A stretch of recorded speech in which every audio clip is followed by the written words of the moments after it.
ഇനി നമ്മൾ നോക്കാൻ പോകുന്നത് ഭവാൻ അതുപോലെ ഭവതി. ഈ രണ്ട് വേർഡ്സും സെൻറ്റൻസായി പറയുമ്പോൾ എങ്ങനെയാണ് യൂസ് ചെയ്യുക എന്നാണ് നോക്കാൻ പോകുന്നത്. ആദ്യത്തെ വേർഡാണ് ഭവാൻ. ഭവാൻ എങ്ങനെ യൂസ് ചെയ്യുന്നതാണ് നമ്മൾ നോക്കാൻ പോകുന്നത്. ഭവാൻ്റെ മീനിങ് പറഞ്ഞിട്ടുണ്ടായിരുന്നു അല്ലേ? യു എന്നാണ് മീനിങ് ഭവാൻ എന്ന് പറഞ്ഞു കഴിഞ്ഞാൽ.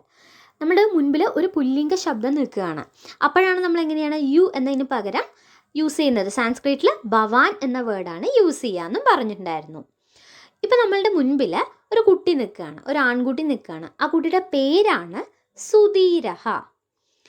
അപ്പോൾ ആ കുട്ടിയോട് നമ്മൾ ചോദിക്കുകയാണ് ഹു ആർ യു എന്ന് ചോദിക്കും അല്ലേ? അപ്പോൾ എങ്ങനെയാണ് ചോദിക്കുക? ഭവാൻ കഹ. എങ്ങനെ ചോദിക്കുക? ഭവാൻ കഹ.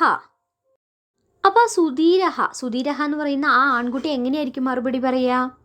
അഹം സുധീരഹ, ഞാൻ സുധീരനാണ് അല്ലേ? അപ്പം നമ്മൾ രണ്ട് വേർഡ്സ് പഠിച്ചു കഴിഞ്ഞു അല്ലേ?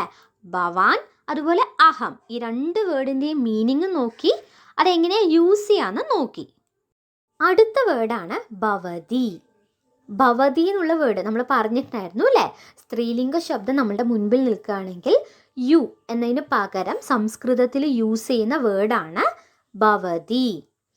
അപ്പോൾ എങ്ങനെയായിരിക്കും ഭവതി എന്നുള്ള വേർഡ് യൂസ് ചെയ്തിട്ട് സെൻറ്റൻസിൽ എങ്ങനെ യൂസ് ചെയ്യാം? ഇപ്പോൾ നമ്മളുടെ ഫ്രണ്ടിൽ ഒരു പെൺകുട്ടി നിൽക്കുകയെന്ന് വിചാരിക്കുക. ആ കുട്ടിയുടെ പേരാണ് അമൃത. അപ്പോൾ ആ കുട്ടിയോട് നമ്മൾ ചോദിക്കുകയാണ് ഹു ആർ യു. എങ്ങനെ ചോദിക്കുക? ഭവതി ക. അതായത് ഹു ആർ യു എന്നാണ് ചോദിക്കുന്നത്. ഭവതി ക. ക എന്ന വേർഡ് യൂസ് ചെയ്തിട്ടാണ് ചോദിക്കുന്നത്. അപ്പോൾ അമൃത എന്നുള്ള കുട്ടി എങ്ങനെയായിരിക്കും മറുപടി പറയുക?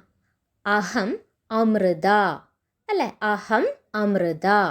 അപ്പോൾ നമ്മൾ രണ്ട് വേർഡ് ഭവാൻ അതുപോലെ ഭവതി ഇതെങ്ങനെയാണ് സെൻറ്റൻസിൽ യൂസ് ചെയ്യാമെന്ന് നോക്കിക്കഴിഞ്ഞു.